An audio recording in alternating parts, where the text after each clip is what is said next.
Hey guys, welcome to day 147. This is April the 28th, 2020. We're going to get started with our math. Again, I'm going to let you guys know that we're going to do review all this week to make sure that the skills that we have learned before now, that we're at mastery. So we're just going to go over those skills all this week and maybe even all next week to see if you guys can retain the information that was given to you at the beginning of the school year. So write your first name, last name, circle your home room so we can get started. Today's aim is students will be able to review mathematical skills and concepts. So before we get started on that, we're going to do our PDN. So press pause, answer the question, and then I'll come back and help you out. Okay guys, welcome back. The skill that we're working on right now is measurement and data, and we're measuring time.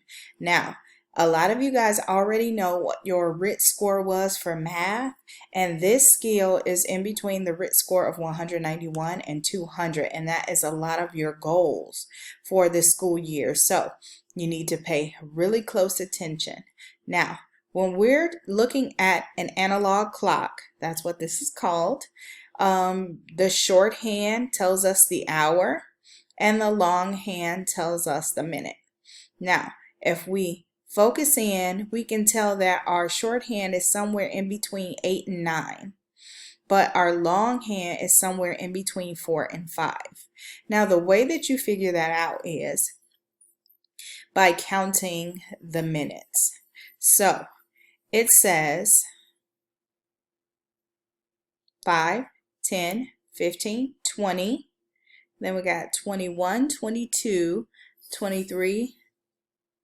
And I'll say that's about 23. That's at 23. So we know that it's 23 after the hour. That's what the minute hand says. And our minute hand, our hour hand is after the 8. So we know that it is 8:23. What time does the clock say? 8:23. That's what we should have in there.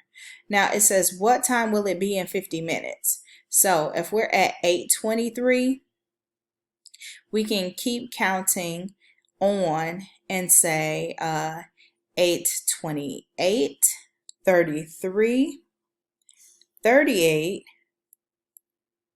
43, 48, 53, 58, 03, 08, and then 13. So if we were to go 50 minutes into the future, it would be 9:13. Let's keep it moving to the skill drill. Now, the easy thing about skill drill, and we're working with multiple zeros, all you have to do is add the number for this instance in the hundreds space. So we know that the two numbers in the tens and the ones place is going to remain 22. But now all we have to do is add 500 to 300, and that gives us 8. So our answer is 822. Now you can use mental math, you can use paper and pencil, whichever you prefer, but make sure that you get it right, so make sure that you check it. All right, let's keep it moving. What does it mean to add? When you add, let me move this down a little bit. You're putting two numbers together to find your sum. Now we talked about this in yesterday's lesson. Your answer for an addition problem is called a sum. Now here's our question. Miss Simmons bought 14 apples. Miss Samario bought 3 apples. How many apples did Miss Simmons and Miss Samario buy? So if we're working with parts, we know that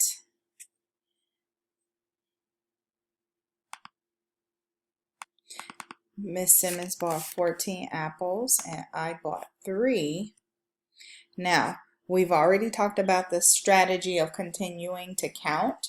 So if Miss Simmons bought 14 and I bought 3, we simply count 15, 16, 17.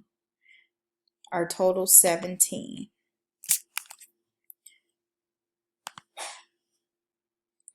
So on the line, what I'd write is, let me move this all the way down, 14 plus 3 equals 17. Move that back on up there. All right, so we're ready to keep it moving on to the next problem. Now, the skill that we're introducing today is subtraction. So we're going to say, what does subtraction mean? What does it mean to subtract? Well, when you subtract, you're taking away an amount from the total to find a different part.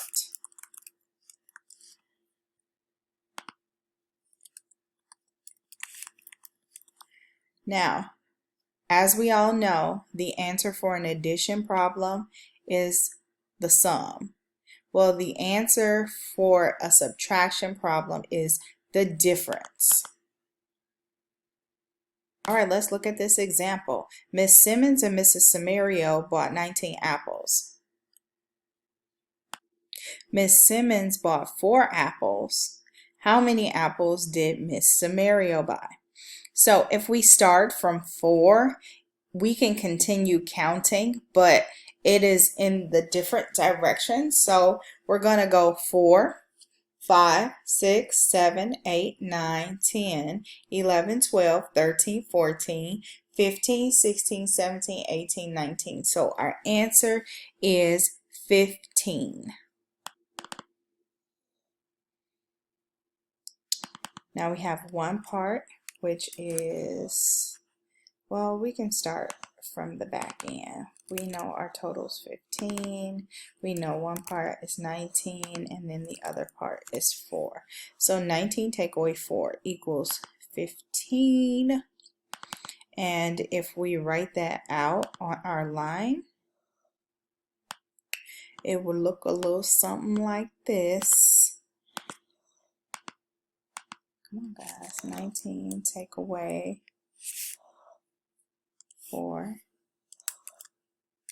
equals 15. If you guys hear that snoring, that's my dog. He snores like an old man. All right, so let's keep it moving on to the independent practice. The next 2 questions are exactly the same as the ones that I just went over. It's just a different situation, but I want you to address them in the same way. I want you to make sure you write out your number sentence, you plug in the parts, and you take your time by counting onward to find the answer. Regardless if it is addition or subtraction, we can use the same strategy to get the correct answer. I also want to remind you that if at any time you feel like you're stuck or lost, you can go back to the Board Equals paper, you can give me a call, or you can leave a comment in the classroom page. See ya. Make sure you answer the exit ticket for today and submit all your work. I want everybody to be able to submit all of their work this week, which is why we're doing a review, because I want you guys to actually focus on submitting the work, going in, logging in, taking your time, answering the questions, and pressing submit so you can get credit for every day this week. Thanks.